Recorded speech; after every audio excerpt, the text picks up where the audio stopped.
Welcome back to another edition of the Fried Egg Podcast. Today's episode is brought to you by our friends over at Bedrati. It is fall. I am going to be on the ground at the Ryder Cup next week, and I see some cooler temperatures in the forecast. So one new item that I just got, we gave them out at our most recent event at White Bear Yacht Club, the Regatta. And we have a new item that's going in the pro shop with a logo on it. Is the Dratty Sport Blair Half Sip.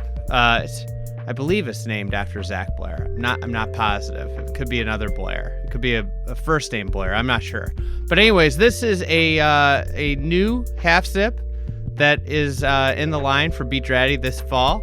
It is awesome. It's that sport material that everybody knows, but it's done Dratty way, which it's got a unique feel that differentiates it from a lot of the sport materials that you feel like you're putting like a bag over yourself.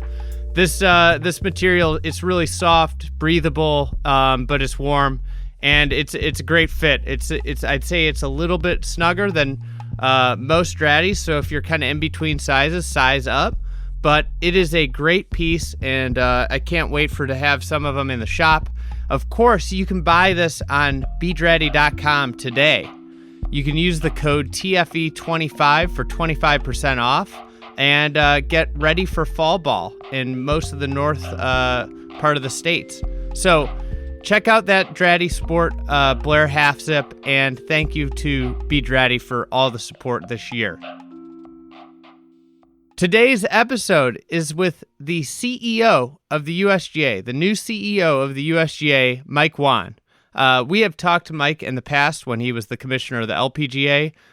We interviewed Mike this week at Chicago Golf Club, one of the 5 founding clubs of the USGA, and had a chat that centered around championship venues, municipal golf, and, of course, distance. So, without further ado, here is the new CEO of the USGA, Mike Whan. I miss a green, for example, I'm already upset. When I find my ball in the bunker, I'm really upset. And when I find my ball in a fried egg. Fried egg. The dreaded fried egg. Fried egg. Fried egg. Fried egg. Fried egg. Fried egg lie, I'm about ready to run off the golf course.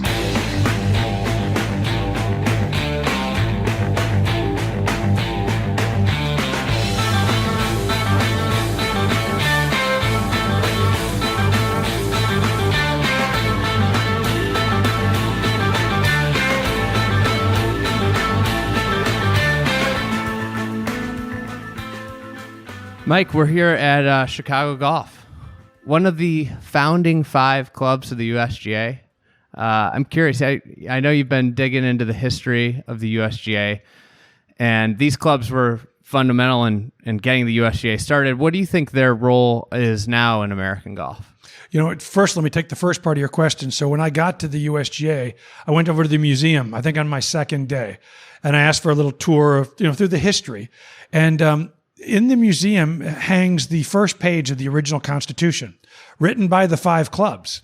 And I got to tell you, as a Chicagoan, as a Naperville guy, to see Chicago Golf Club, it hit me. And when I got to the club in their lobby, their historian said to me, "This is the only place this is on display." And it's the same thing. It's the first page. And I'm like, it's not the only place it's on display. And what I did from the museum is I asked the museum to take a picture of that page. I had it blown up and framed, and now it hangs in my office. Because I want everybody who walks into my office to return to how the USGA was originally formed in 1894. I started a tournament at the LPGA called the Founders, because I wanted our members, my staff, my board, young girls to remember like where the roots of the LPGA are. And this place where we're sitting in Chicago, this is the roots of the USGA. So I think these clubs understood their responsibility for the future of this game before we did. And so I said to them, I feel a responsibility back to them, and I hope they still feel it to us, that this was formed to create national championships. It was formed to create common governance and rules. And it was formed to make sure golf was better 30 years from the time they signed the document. Now it's 130 years, but I think we all still have the same responsibility, to create championships where the best can play and showcase, to create governance whereby we can all play under the same set of rules, and most importantly, to make sure that our kids have a better game than we do. And I don't think anything's changed since 1894. Yeah, I mean, obviously, the founder here, C.B. Macdonald, was a big part of the founding of the USGA because, his many rules controversies were what spurred. We need to have an ideal set of rules. It might have been a sore loser, but more so, he needed the rules. So same thing might be true for the U.S. Amateur. I think a few people were calling it their National Amateur Championship, and he didn't win those first two, so he decided those two weren't official. Yeah. So let's make sure we create one official. And then, of course, I think in the third amateur played, he won, so that one was now official. Mm-hmm. So with these clubs, obviously they they founded it. We're going to see the country club next year as hosting a national championship. You got Shinnecock national championship. Newport's had national championships. Is that kind of obviously the historical aspect a big part of them becoming more championship courses, or do they have a fundamental role other than just those are the clubs that started the USGA? Yeah, I wouldn't say that we sit around the USGA and talk about the 5 courses and what things are we going to do with the 5 courses, but we're like anybody else. I mean, we're like any other business. You respect that. Like when the NHL talks about the founding clubs and Chicago, gets the respect there too. It matters your roots. It matters where you started, and the fact that we can have championships at these facilities is cool. It's not mandatory. I don't think that has to take place, but I think there's only a few clubs that can take the pride, the fact that they envisioned the USGA before the USGA did, and I think as a result, there's always going to be something special between us and them. I mean, and when I walked onto this property, I felt the history, not just of this property, but I felt the history of the foresight.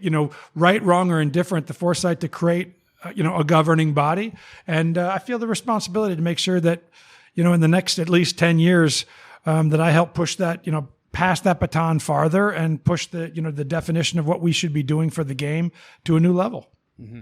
With kind of pushing it in a direction. Obviously, there's a lot of things. Golf's in a boom right now. It's more popular than ever. So what are the big issues that obviously you're just getting your feet wet? You're first year on the job, and what are the big kind of issues that are coming across your desk as of now? Like, what are the kind of the things that you've focused on in your first few months?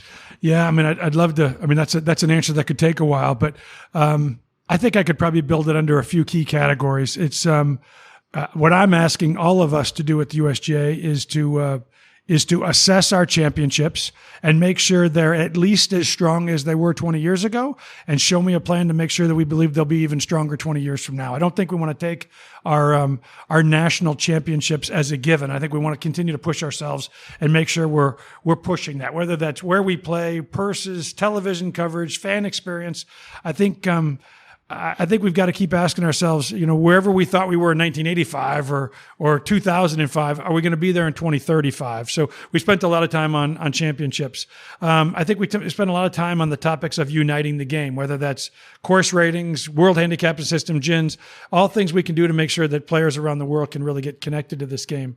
The other thing that I've spent more time on than I really thought I would spend time on is how are we being an efficient and effective partner in the game and for these courses. We have an incredible agronomy program, an incredibly green section. Are we making that accessible to everybody? How can we take that to the next level? How can we make sure we're providing help? At some courses, maybe Chicago Golf Club doesn't need our help, but maybe Springbrook does. And are we available to that? I only use Springbrook because it's my hometown growing up course. But is the USGA being the kind of partner it needs to be across the board? And so I'm new, of course, and I'm just kind of looking at those things saying, I want to make sure that I always say that the USGA is like the role player on a basketball team. I don't care if tonight you need me to set picks, guard their best scorer, or be the best scorer. Let's agree that we'll be whatever it takes on whatever topic. So I think a lot of times big corporations like the USGA think they always have to be at the front of the parade. They have to be leading the initiative. I don't feel that at all. I feel like if Jay's going to lead drive, chip, and putt, how can we help? If Augusta's going to lead drive, chip, and putt, how can we help? If Jay's going to lead first tee, how can we help? If Seth is onto something at the PGA with regards to junior league, how do we get involved and help push that? We don't always have to be at the front of the parade. Sometimes we just have to be supporting the parade. And I think there's so many good ideas in the game that we don't. I feel like sometime at the USGA we almost are ashamed that all we did is wrote a check to somebody. Well, sometimes that's all that somebody needed was a check. Sometimes they need us to actually take a much bigger role. And I don't want to be the kind of role, I want to be the kind of role player that said whatever golf needed, the USGA was a trusted partner that could be there for them. And sometimes that means we're going to have to be in the front and at the microphone talking about what's next. And sometimes we'll be just one in the crowd helping them get there. But I think the game needs to count on us to be a partner where we're needed. It sounds almost like parenting. Maybe. Although parenting, sometimes I feel like we have to do more of the scolding, and I think in this case we have to do more of the supporting. It's maybe parenting once your kids get to college. Yeah, your answer brought up a topic that I was interested in talking about a little bit. It was what's the USGA's role kind of in supporting municipal golf? Obviously, we've seen varying levels of support from the USGA over the years. From you look at the Bethpage Black situation where that was fully involved, getting one of the great municipal facilities in the United States restored, and bringing a championship there, and obviously with Torrey Pines this year, that was the last championship golf event on big time championship golf scheduled for municipal golf, and I think that's obviously the most obvious and visible USGA municipal golf role, kind of collaboration. But I'm interested in, how do you view the USGA and supporting municipal golf, which is so fundamental in where people get the start in the game? Yeah, I mean, I'm gonna say something here that I don't normally say, and you'll get a kick out of this. But I don't normally say, if at all. I've got a lot to learn in that area, because usually I think I've, of course, got all the answers. But I do have a lot to learn in that area. What I would tell you is I think we spend too much time talking about championships when we talk about different venues, and not enough time talking about what do they need, period, because the championship is one golf course and it's one moment. But we've got thousands of golf courses that we need to figure out how to become a better partner to. And what I've learned, if nothing else, in 60 days is there's not a one size fits all when it comes to venue support. When it comes to really being a partner to golf courses, some of them need agronomy help. Some of them want to really talk to the green section. Some of them need guidance on how to run their own championships. Some of us need membership growth or GIN support, or how can we do a better rating. So what I think we've got to figure out a way to do is how do we become a better consultant to the golf courses that want it and need it. And some don't need us at all. And I think we got to get over ourselves that if some don't need us at all, that's just fine. We don't have to be everybody's answer. So I really don't know yet. I was just talking to somebody before you walked in, and I said, I can promise you in 6 or 7 months, you're going to hear about Mike Wan's big, bold leadership initiatives. I don't know what they're going to be yet, but there's going to be 4 or 5 things that I'm going to lay on the table and say, in the next 5 to 10 years, we're going to get there. I'm not exactly sure what those initiatives are, but that's kind of what I've always done. I mean, when I got to the LPGA, I think 1 year in, I said, we're going to get the future golf to 50-50 men and women. At the time, I think it was, 20% of junior golf was women. It's, close to, it's almost 40% now. So I didn't get there, but I'm not ashamed of the fact that I threw it on the table, made us challenge ourselves. I want to have some big, bold initiatives of what we're going to do as the USGA. What are we going to sign up for? And over the next 15 to 30 years, not willing to back down on. And I've got my head around 3 or 4 of them. I'm just not ready to go public yet. But when we get there, there's got to be a few things. As a leader in the sport, we've got to be the one who wakes up every day and says, 30 years from now, we're going to get here. Because I don't think everybody else can spend time thinking about 30 years from now. They got members to serve and things to generate this quarter or this month or this year. But I want to be the one that says, in 30 years, here's where we're going to help golf get to, and then not be willing to back down over the next 30. And getting those right and getting my members, my volunteers, and my board to get behind those, I think is really my job. It's got to be an interesting transition. Obviously, you were wildly successful with your leadership at the LPGA. I think where LPGA is today. Obviously, it helped. Television, more television exposure, and highlighting the great players on the LPGA tour has brought new popularity to the sport.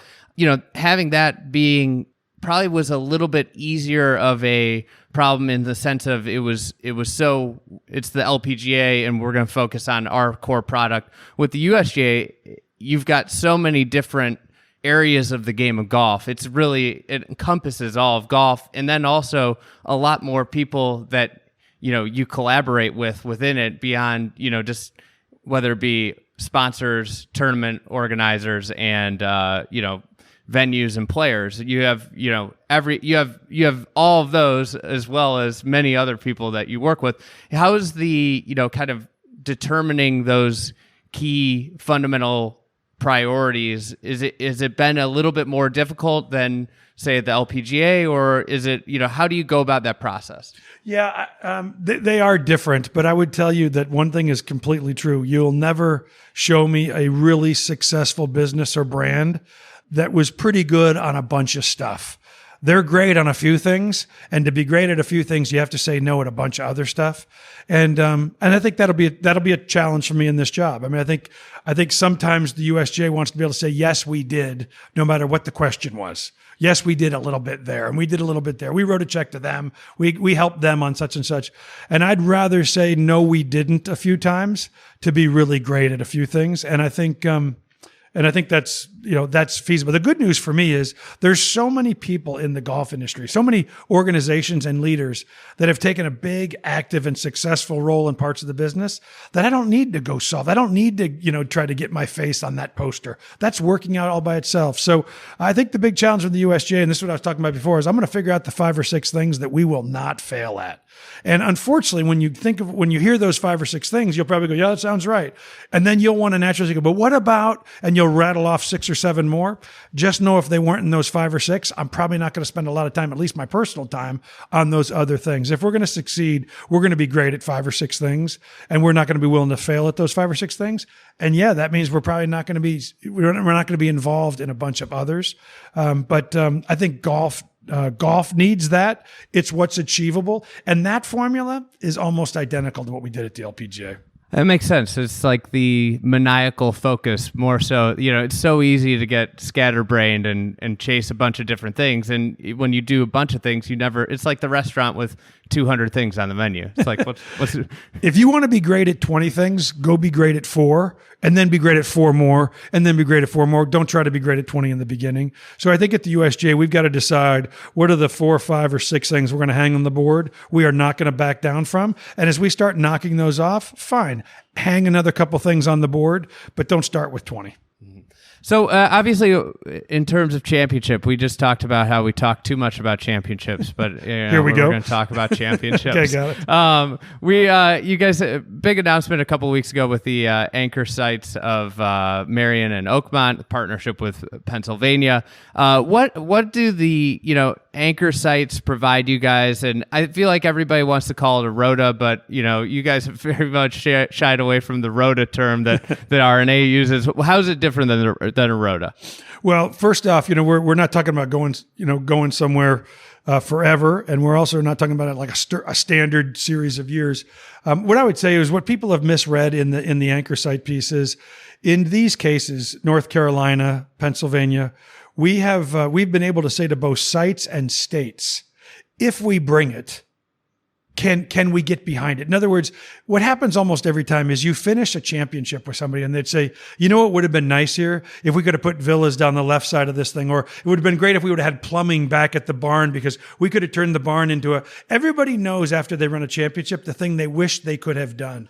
But you can't go do that without kind of guaranteed knowledge of revenue in the future. So when we can sit across the table and talk to a Pinehurst or talk to an Oakmont or a Marion or Saucon Valley and say, if we're coming, numerous times in the next 20 years, what can we go do together? What can we build to make sure these championships are better? Because usually you can't go build, even if you're Oakmont and you don't know the USGA is coming back, you can have some grand plan, but how do you go out and really invest in that if you don't think there's revenue to come behind that investment? So I really feel like what's the benefit of these anchor sites isn't that to know we're playing there in 7 years or we're playing an amateur there in 14 years.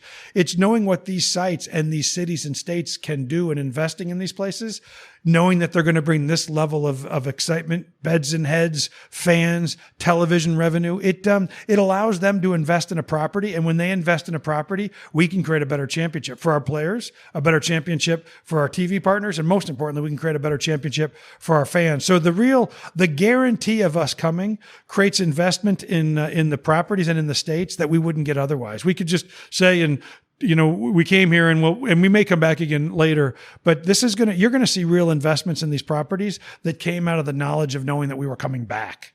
In a way, when you were describing that, it made me think of Augusta National and what they're able to do with the Masters and ANWA, and because they know it's coming back every single year, so they're able to make investments, improve. They can look at something and say, "Hey, this didn't work. The spectator flow didn't work here," and all of a sudden it's fixed next year. Their merchandise tents are seamless places because they know every year in, year out. And what you're doing is, as opposed to it being just an unfamiliar house that you're hosting a party in, you're going back to those houses regularly in a way. Yeah. I would tell you this, that the majority of the U.S. Open, U.S. Women's Open, U.S. Amateur sites will not be tied to an anchor site. But we will have a small minority that are, and because of that, your point is exactly right. These championships, we'll look at a championship and say, how do we invest in the next one? Because we know there is a next one. And whether you're talking about North Carolina and the investment we're making together in our test facility and consumer facility, and therefore the champions, or whether you're talking about Oakmont and Marion, where we can make investments to make the actual championship better, I think you'll hear about another anchor site or two in the years to come, but you won't hear about 5 or 6 more. Mm-hmm. So, you opening that door, and as a Midwesterner, I think everybody in the Midwest looks around and sees East Coast, and you can't tell me that Pittsburgh's Midwest as somebody from Chicago. That's just, I've never ever thought that, even though some people contend that it is. You see West Coast anchor sites. In the PGA move to May is really limited major championship golf in the Midwest. So can we potentially expect to see some sort of Midwest anchor site? Anchor site, I don't know. Championships, yes. I fully intend that we'll see championships come through Chicago and the Midwest. I would consider Pittsburgh, but I get it. Would come through the Midwest. But anchor sites are bigger entities. It's more than just a club. It's a club. It's a county. It's a city. It's a state. I don't know if there's appetite for that. Maybe. But like I said, we're not in a hurry to roll out more anchor sites. We're at the end of the day, these anchor sites will be few and far between, but they will create some continuity and some investment that'll be great. But I don't want to wake up in 3 years to your roto comment and go, well, I know what 30 through 43 is, and there's no room in there for us to introduce other sites, important sites, one-offs. There's a lot of great clubs that would like to do this once or maybe twice, but they don't want to do it every 10 years. They don't want to do it every 8 years, and I don't want to cross them off because they weren't part of some anchor agreement. Yeah, it's an interesting strategy because obviously when you have them planned out, it creates leverage and scarcity, but you also never know what's going to happen. Say 1 year, or somebody might decide they want something, so you want to have some availability. You kind of almost want to have a table or two available in case a celebrity comes in your restaurant, right? Yeah, and I would tell you, without any hesitation, and I'm not BSing you, there is no anchor sites were not designed to create scarcity and therefore higher demand. If it works out that way, I'm saying that we didn't sit down and go, you know what we could do if we could just lock up a couple of dates every decade. That would just mean 2 less slots for everybody else. Anchor sites came out of the fact that if we could really get long-term thinking, long-term investment in some of the markets that we know we'd come back to anyway, it would be great if we could. And then it led to, look what it turned into. But it wasn't designed to have fewer opportunities.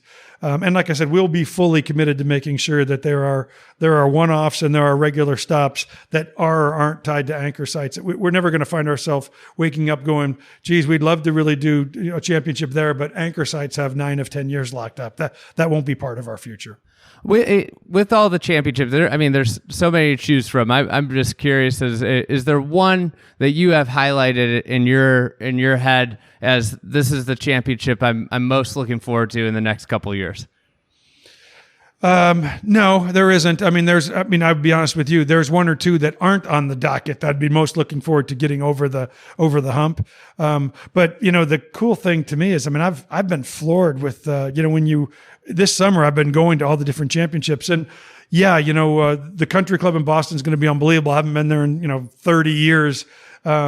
And I can't wait to, when you start lying down the list, am I excited about LACC? I am. I've played LACC a few times. I lived out in California for a while, and I know that it won't just be a great championship for the athletes and for the sponsors that'll be there. But there'll be people in LA that probably never even seen inside that gates that'll walk in as fans and see a great piece of property. So I'm excited about that. But the best part about this whole USGA experience that I've had just this summer is every time I get on a plane and get off a plane, I'm experiencing a country club or a golf venue that I've heard about, read about, but never been to, and they just don't disappoint. With the events that you attended this year, do you have like a favorite moment or favorite story from one of the events that obviously that had to be a very cool experience this summer? I'd never been to a U.S. Girls Junior before, and when I walked onto the U.S. Girls Junior, there was a young girl, Caroline Tuttle, who played in my home, was a member of my home course in Orlando. And I just saw her on the range. I walked in, I saw that's Caroline, and I've got 1,000 nicknames for her. And saw her and her dad standing there. And to me, to stand there on the range and talk to the two of them and then to realize what this championship meant. Now, this is a young girl who's qualified for the U.S. Women's Open, played at Olympic. I saw her at Olympic, so you'd think that would be an even bigger moment for me this summer. But you just realize how much these USGA championships mean to somebody's amateur career and then pro careers. I mean, they're just, there's places that they play, and then there's a USGA championship, and it was special for me to talk to. I like her dad. I feel their family, and for them to say, this was the thing we built our summer around, getting here to Baltimore. This is where we wanted to play, and I'd seen her at Olympic, months earlier, but I don't think she expected to qualify for that. But it just reminds you that what you're doing matter at every age. To see a lot of my really good friends at Brooklawn, for the U.S. Senior Women's. I mean, this is, just to sit there and talk to LPGA greats and then have them just say over and over again how much they appreciate what the USGA was doing for them and to create this championship. That's special. I always tell people, why work this hard if nobody cares? And in these cases, I really met athletes that cared.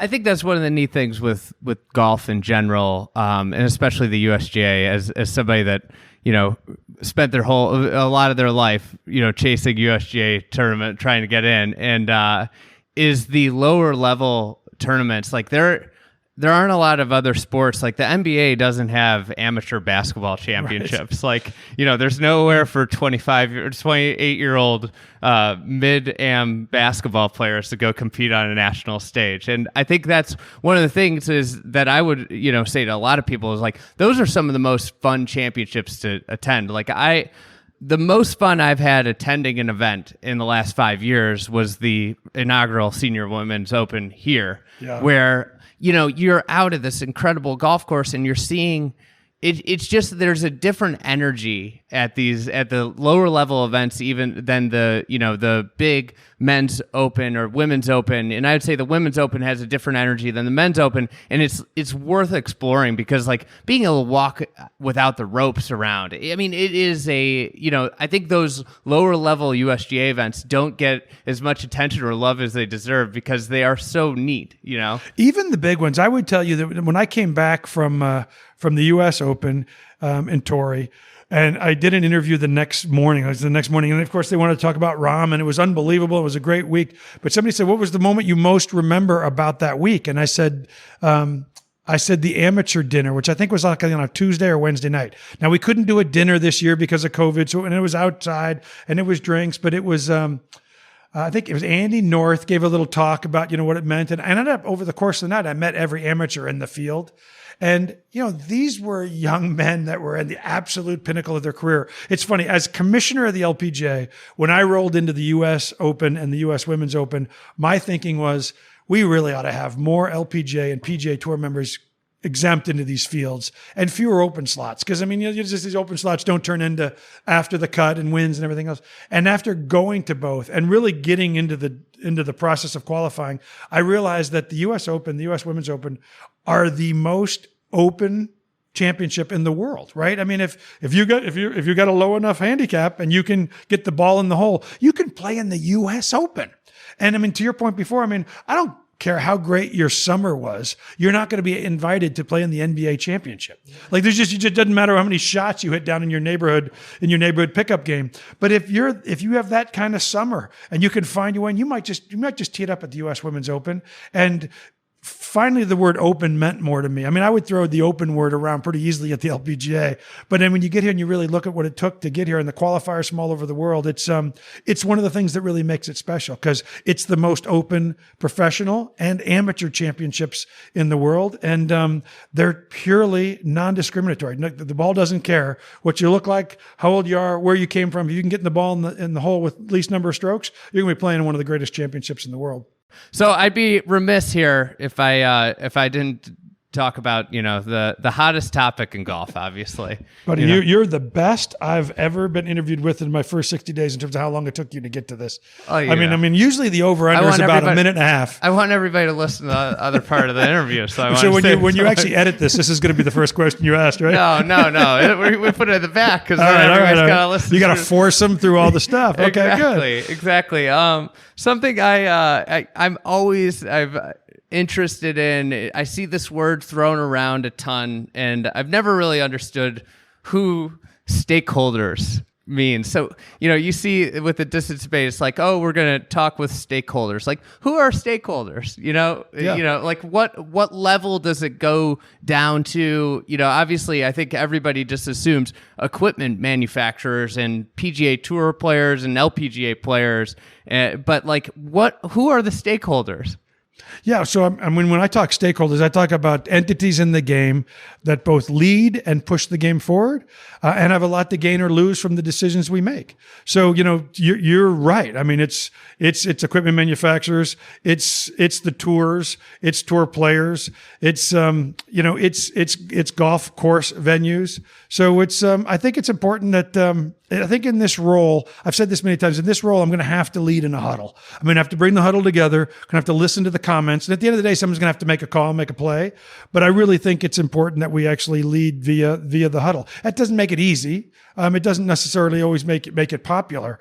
But I do think there's a lot about this game that I think goes unnoticed from the average fan. And what I mean by that is, and this is me and my soapbox, but I would just tell you there's I don't think I could be the head of the National Croquet Association or the head of the National Darts Association or the Bowlers of America Association, because I'm not really sure that there's enough stakeholders in there that really move the game forward. When we announce a championship in golf, 30% of the advertising is gone already from manufacturers and supporters of the game that want to be part of that. You don't get that in tennis. You don't turn on the U.S. Open tennis tournament and see all the ads from golf, from tennis balls and tennis rackets, and it just isn't there. But it's there in golf, and I don't think you can blow that off. I think one of the things that makes golf exciting is how much research is spent in this game. So when somebody says to me, "Oh, that's easy, just have a tour ball, shut down everybody on a distance, and that's the new game," I mean, that's fine.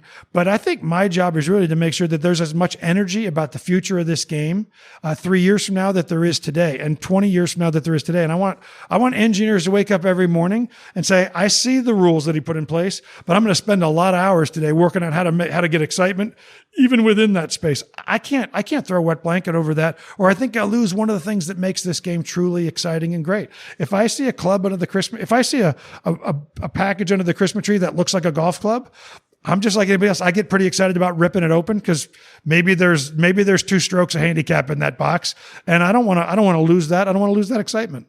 An interesting thing with the history of the game is that, and this is with a lot of innovation in society, is that when restrictions are placed on engineers, innovators, that's when the most creativity comes out. And obviously, like, I think one of them, if you go back to, is like when the Haskell ball came out, there was obviously a lot of debate, and then they got rules and specifications placed, and then they came out with a better ball like the week after they put the rules in that fit all the specs. So I think that's one thing I always think about, is that history is going to repeat itself. If you put regulation in, people are going to innovate regardless. That's their job, right?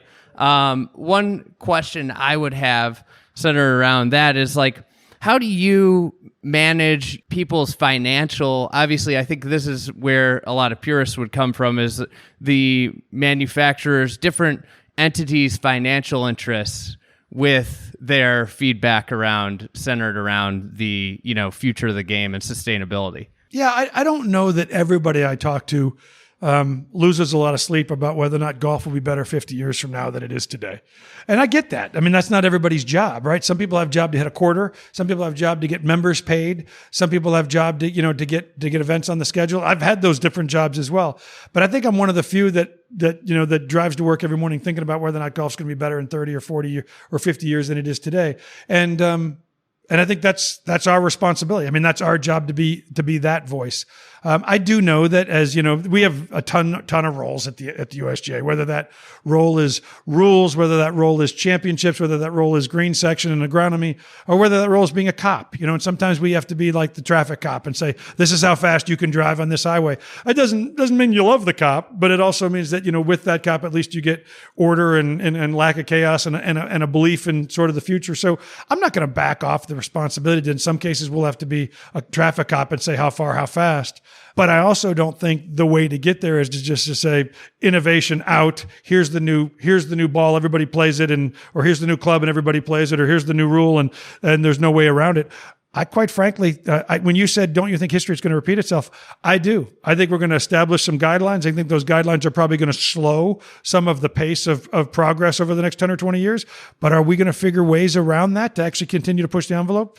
I'm actually counting on it, because I think that's what makes the game exciting. I also think that I have a responsibility to make sure that when you look at that over the next 50 years, the decisions we made to actually control some of that pace didn't obsolete every game in the, every course in the country, didn't make courses west of the Mississippi no longer an option, because that's when you wake up and say, whatever happened to ...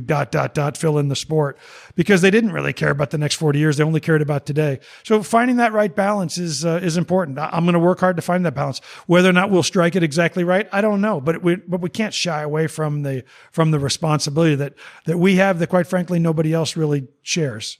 Is there? Can we? Obviously, everybody sits and talks about this. This is an endless debate. If you bring it up on social media, you'll be filled with. You'll be talking about it for a week. But is there any imminent? Like, when can we expect maybe something about obviously, the distance report came out, and we're in this evaluation period. When can we expect to see something from this evaluation period? Yeah, I think at this time next year, I think next summer we'll be talking about some real specific suggestions, recommendations, and be going through the same process.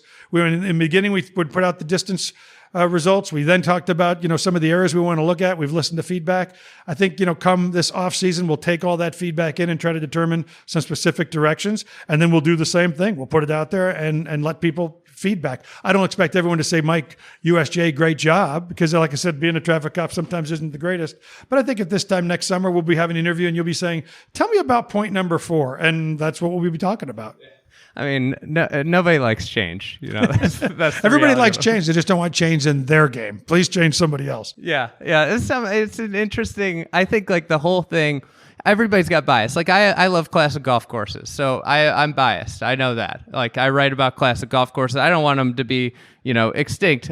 One of the things I've always found interesting is that there's one stakeholder that has huge financial gain to be made from the distance to keep exploding.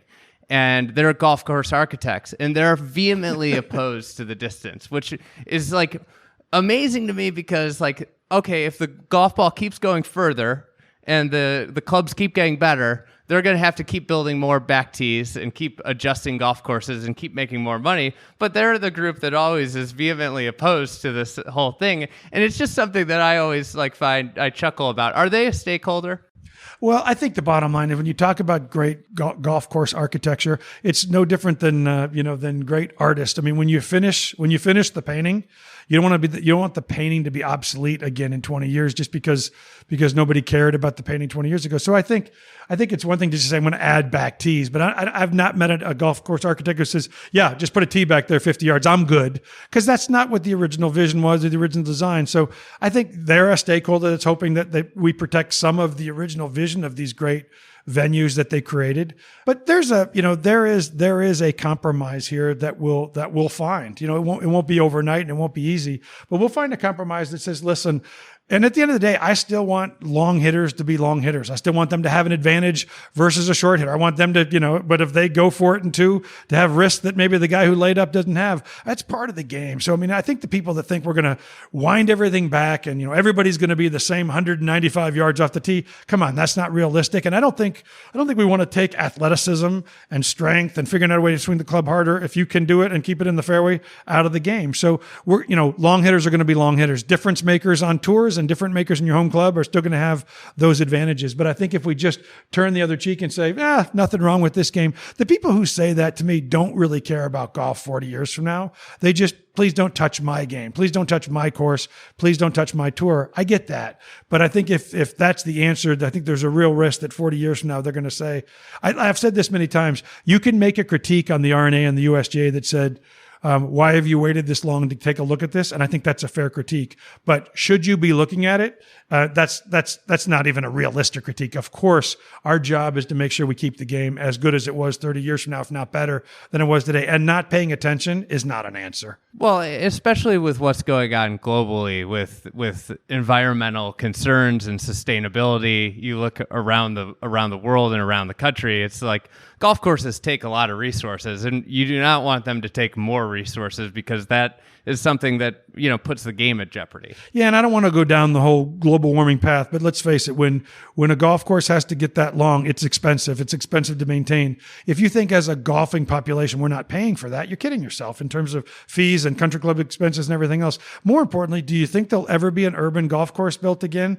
if it needs 8,600 yards to build a golf course? And people say to me, well, you don't need 86 unless you're building a golf course for the top elite. But I've never met somebody who's got a plan to build a golf course who doesn't want to have a course that can host major championships. So, I just don't think we want to make this game only a suburb game, only a game for the wealthy. So again, that's how you wake up and go, whatever happened to. So, listen, there's no single magic bullet, at least not yet, but we're certainly going to come with some suggestions that I think at a minimum can continue to have excitement, can continue to have innovation, at the same time protect the fact that, we want to make sure that our golfing venues can be our golfing venues in the future. And quite frankly, the only way to get to a golfing venue can't be to drive 2 hours into the country.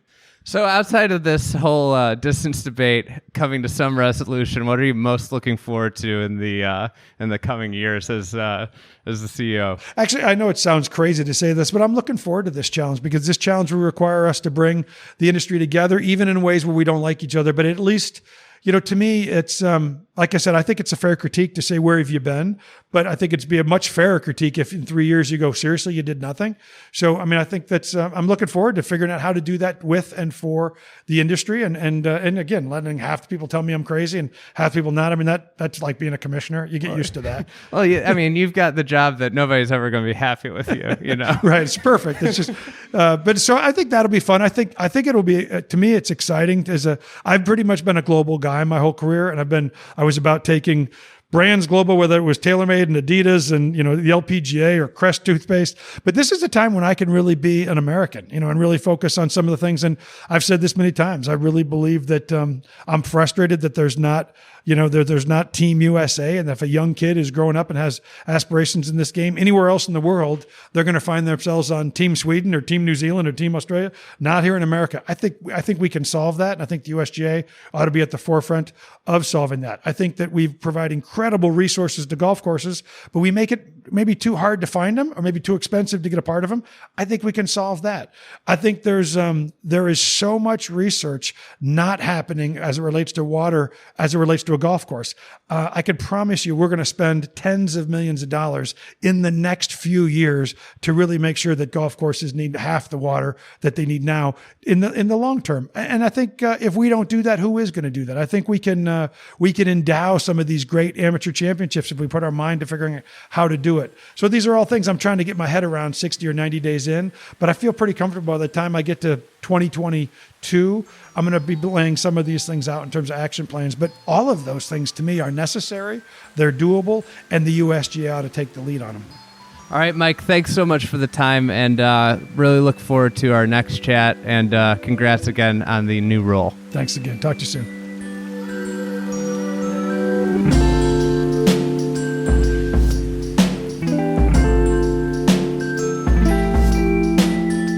Thank you for listening to another edition of the Fried Egg Podcast. Today's episode was edited by Garrett Morrison.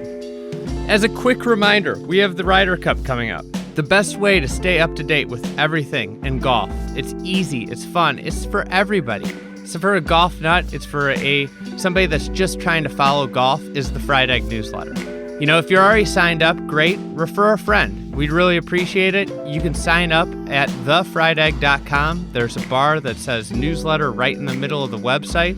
Sign up there, enter an email, and you're in, and you will get golf's best newsletter. I say that with extreme bias, obviously, but I believe it. 3 days a week, Monday, Wednesday, Friday, and during the Ryder Cup, we will have daily newsletters. So, thefriedegg.com, sign up for the newsletter, whether you are a golf tragic or you're just trying to stay abreast. Actually, it's a good, funny story. Not funny, just an interesting story. I had an old colleague when I started the Fried Egg. She had just started dating a golf nut, and she told me how much she loved the Fried Egg because it gave her things to talk about with her boyfriend, now husband. And, she credits a lot of her early relationship to the Fried Egg newsletter. She knew nothing about golf. So that's what it can do for the common golf fan, the beginning golf fan. Sign up for the newsletter. It's free, 3 days a week, and you will know everything going on in the golf world. Will Knights does a wonderful job. Thank you, and we will see you next week with a couple episodes on the Ryder Cup.